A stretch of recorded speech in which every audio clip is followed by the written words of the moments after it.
Hello दोस्तों, एक बार फिर से बहुत बहुत स्वागत है आपके यूट्यूब चैनल में। चैनल पर पहली बार आए हैं तो सब्सक्राइब करना ना भूलें। आज की ये वीडियो उत्तर प्रदेश टेट प्राथमिक स्तर 18 नवंबर 2018 के हिंदी का हल पेपर होगा। कृपया वीडियो पूरी देखें। आज का प्रश्न नंबर 1, कवि और उसकी रचना का कौन सा जोड़ा सही नहीं है?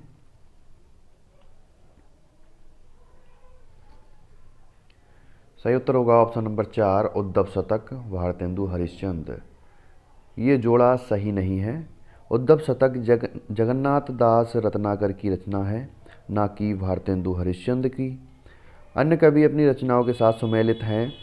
शिवराज भूषण है भूषण की रचना, शब्द रसायन देव की रचना और परमिल सूर्यकांत त्रिपाठी जी की रचना है, त्रिपाठी निराला जी की रचना है। अगला प्रश्न, प्रश्न नंबर 2, लेखक और उसकी कृति के युग्म में कौन सा युग्म गलत है?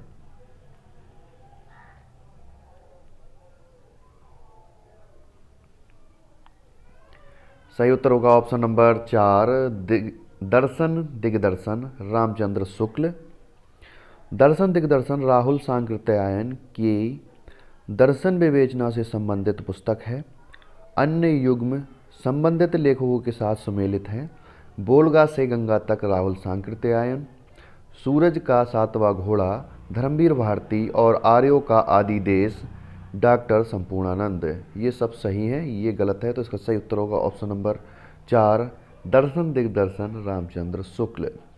अगला प्रश्न, प्रश्न नंबर 3, ब्राह्म चिन्ह की दृष्टि से कौन सा वाक्य अशुद्ध है?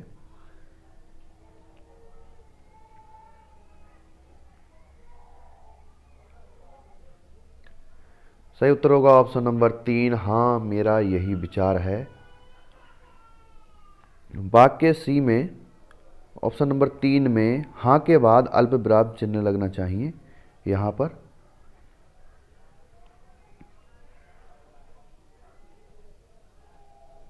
अगला प्रश्न, प्रश्न नंबर 4, कौन सा शब्द भिन्न अर्थ और प्रकृति का है?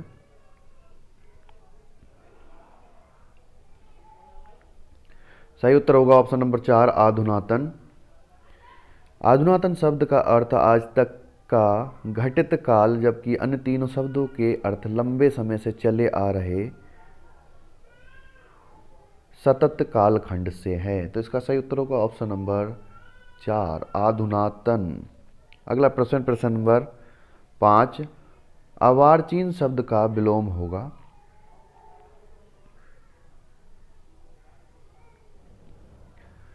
सही उत्तर होगा ऑप्शन नंबर 1, प्राचीन। अर्वाचीन शब्द का अर्थ नवीन है, जिसका विलोम शब्द प्राचीन होगा। अद्यतन का अनद्यतन और अधुनातन का पुरातन और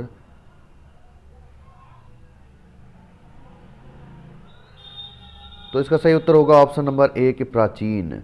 अगला प्रश्न, प्रश्न नंबर 6, व्याकरण की दृष्टि से कौन सा शब्द शुद्ध है?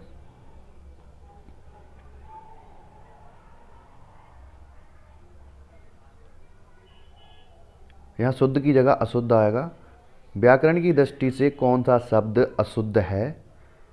तो सही उत्तर होगा ऑप्शन नंबर 1, ब्रहणी। ब्रहणी में हा पर छोटी ई की मात्रा लगेगी, तो वो सही होगा, ब्रहणी। अगला प्रश्न, प्रश्न नंबर 7, निम्न में से कौन सा युग्म गलत है?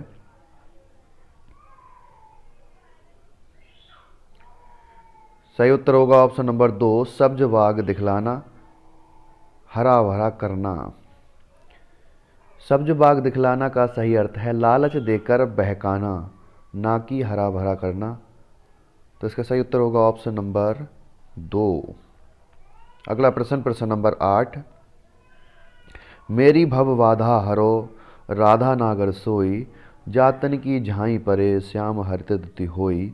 उपयुक्त दोहे में कौन सा अलंकार है?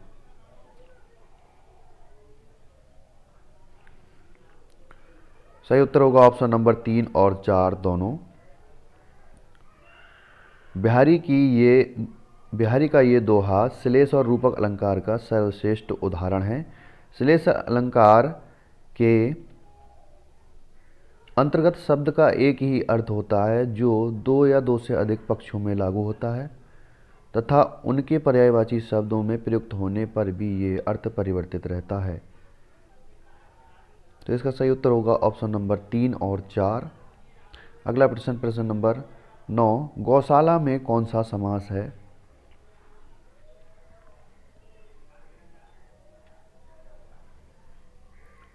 सही उत्तर होगा ऑप्शन नंबर 1 तत्पुरुष। गौशाला का विग्रह करने पर गाय के लिए शाला स्थान अर्थ प्राप्त होता है, अतः यहाँ संप्रदान तत्पुरुष समास होगा। सही उत्तर होगा ऑप्शन नंबर 1 तत्पुरुष समास। अगला प्रश्न, प्रश्न नंबर 10, देशभक्ति में कौन सा समास है?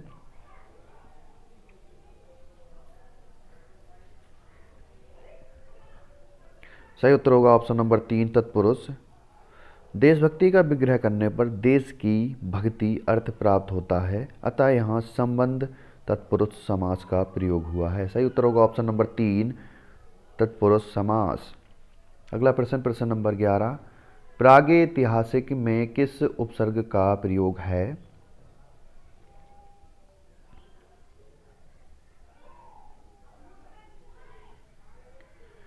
सही उत्तर होगा ऑप्शन नंबर 1 प्राक। प्रागैतिहासिक में प्राक उपसर्ग का प्रयोग हुआ है जो व्यंजन संधि के प्रभाव से प्रागैतिहासिक शब्द के रूप में उच्चारित होता है, यथा प्राक धन ऐतिहासिक बराबर होता है प्रागैतिहासिक। अगला प्रश्न, प्रश्न नंबर 12, तुलसीदास किसकी कविता है?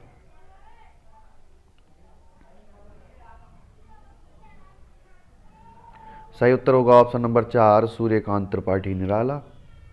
तुलसीदास छायावाद के शलाका पुरुष सूर्यकांत त्रिपाठी निराला की 1938 में ईस्वी में लिखी गई कविता है। ये निराला की सर्वाधिक कठिन कविता मानी जाती है। इनकी अन्य महत्वपूर्ण कृतियां हैं अनामिका, परमिल, गीतिका, कुकुरमुत्ता, अणिमा आदि। अगला प्रश्न, प्रश्न नंबर 13, बहिष्कार का संधि विच्छेद क्या है?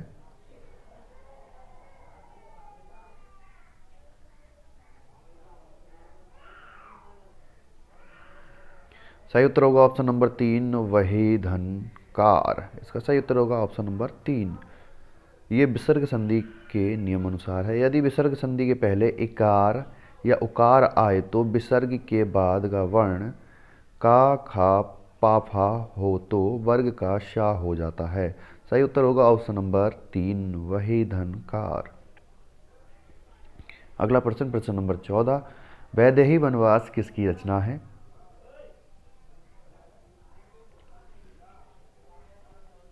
सही उत्तर होगा ऑप्शन नंबर 1 अयोध्या सिंह उपाध्याय हरिऔध।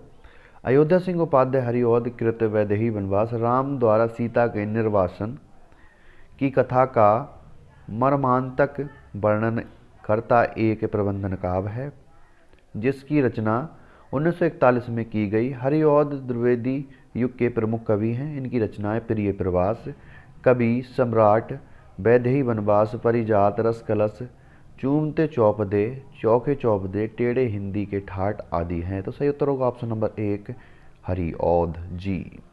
अगला प्रश्न, प्रश्न नंबर 15, निम्न में से पुल्लिंग शब्द का चयन कीजिए।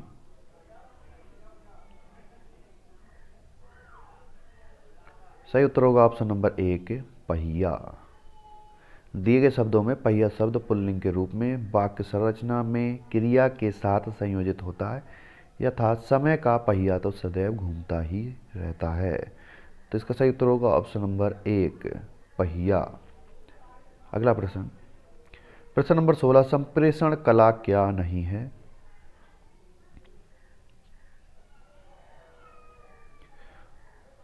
प्रश्न नंबर 46 और 47 हिंदी पेपर में गद्यांश पर आधारित थे, तो उनका हम सही सही उत्तर बता दे रहे हैं। कौन सा सही उत्तर होगा ऑप्शन नंबर 1 अलंकरण।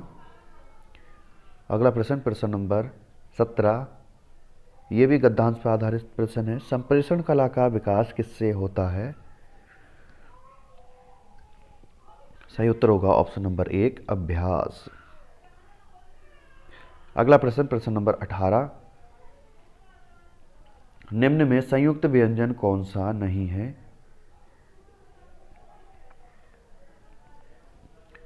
सही उत्तर होगा ऑप्शन नंबर 1, या। ये संयुक्त व्यंजन नहीं है।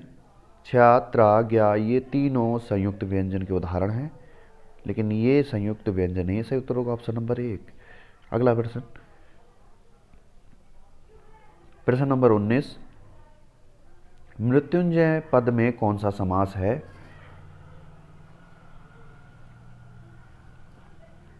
सही उत्तर होगा ऑप्शन नंबर 3, बहुव्रीहि। मृत्युंजय शब्द में बहुव्रीहि समास है। इस समास का विग्रह है मृत्यु पर विजय प्राप्त करने वाला, अर्थात शिव। जब दो शब्द मिलकर किसी तीसरे शब्द के विशेषण बन जाएं तो वहां बहुव्रीहि समास होता है। तो इसका सही उत्तर होगा ऑप्शन नंबर 3, बहुव्रीहि समास। अगला प्रश्न, प्रश्न नंबर 20, अलंकार में किस उपसर्ग का प्रयोग है?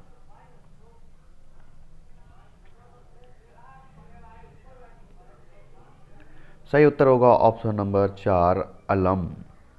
अलंकार में अलम उपसर्ग का प्रयोग हुआ है। अलम धनकार बनकर अलंकार बनता है। अगला प्रश्न, प्रश्न नंबर 21, ये पुस्तक किसकी है? में यह शब्द का पद परिचय दीजिए। यह शब्द क्या है?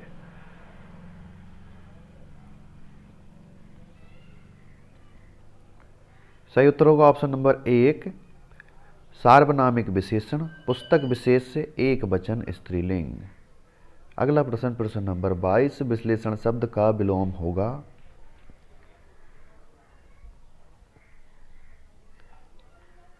सही उत्तर होगा ऑप्शन नंबर 2, संश्लेषण। अगला प्रश्न, प्रश्न नंबर 23, जिनका उच्चारण ऊपर के दांतों पर जीभ लगाने से होता है उसे क्या कहते हैं?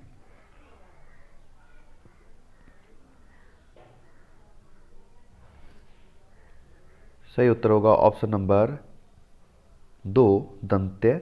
जिन ध्वनियों का उच्चारण ऊपर के दांतों पर जीभ लगाने से होता है उसे दंत्य ध्वनियाँ कहते हैं। जैसे ता वर्ग की व्यंजन ध्वनियाँ सभी दंत ध्वनियाँ हैं। अगला प्रश्न, प्रश्न नंबर 24, निम्न में से ऊष्म व्यंजन कौन है?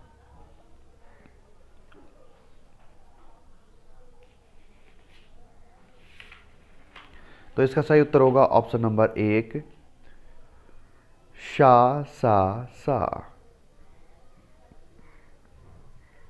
ये सभी ऊष्म व्यंजन के उदाहरण हैं। अगला प्रश्न, प्रश्न नंबर 25, अत्यधिक का विलोम क्या है?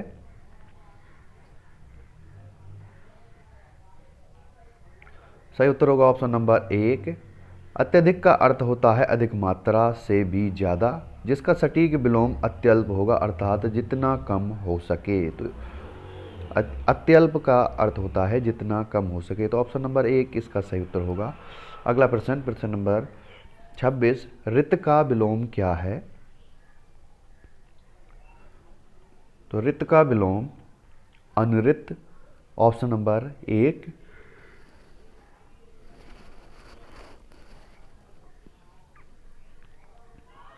ऋत शब्द का अर्थ ठीक से जुड़ा हुआ, सत्य, सही या सुव्यवस्थित होता है, और अनृत का अर्थ असत्य, गलत या अव्यवस्थित होता है। सही उत्तर होगा ऑप्शन नंबर 1, अनृत। अगला प्रश्न, प्रश्न नंबर 27, संकल्प शब्द में उपसर्ग बताइए। सही उत्तर होगा ऑप्शन नंबर 1, संकल्प शब्द में सम उपसर्ग है। अगला प्रश्न 28, मुझसे खड़ा भी हुआ नहीं जाता, इस वाक्य का वाच्य होगा। सही उत्तर होगा भाववाचक, भाववाच्य। क्रिया के जिस रूप से यह ज्ञात हो कि वाक्य में क्रिया द्वारा संपादित विधान का विषय कर्ता, क्रम, भाव है, कर्ता है या कर्म है या भाव है, वाच्य कहते हैं। क्रिया का ऐसा रूपांतर जिस वाक्य में भाव की प्रधानता का बोध होता है तो वो भाववाच्य कहलाता है। मुझसे खड़ा भी हुआ नहीं जाता, इस वाक्य में आश्वस्ता रूप भाव की प्रधानता है। व्यक्ति आश्वस्त है, अतः यहाँ भाववाच्य का होना निश्चित है।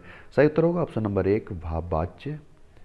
अगला प्रश्न, प्रश्न नंबर 29, तद्भव और इसके तत्सम का कौन सा मेल गलत है?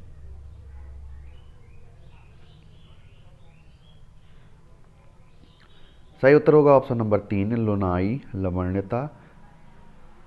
दिए गए युग्म में लुनाई लवणता का मेल गलत है, अन्य युग्म सही है। लवणता का अर्थ सुंदरता होता है, जबकि लुनाई का तत्सम लवणता होगा। तद्भव तत्सम की दृष्टि से आंत अत्र सही है। ये सभी तीनों सही हैं, लेकिन ये तीसरा वाला गलत है, लुनाई का लवणता। तो इसका सही उत्तर होगा ऑप्शन नंबर 3 लुनाई लवणता। अगला प्रश्न, प्रश्न नंबर 30, लेखक और उसकी रचना का कौन सा जोड़ा गलत है?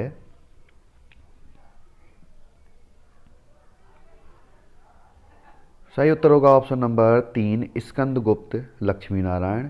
स्कंदगुप्त जयशंकर प्रसाद द्वारा रचित नाटक है, जिसमें स्कंदगुप्त तथा देवसेना के पवित्र प्रेम का वर्णन है, अतः विकल्प तीसरा गलत है।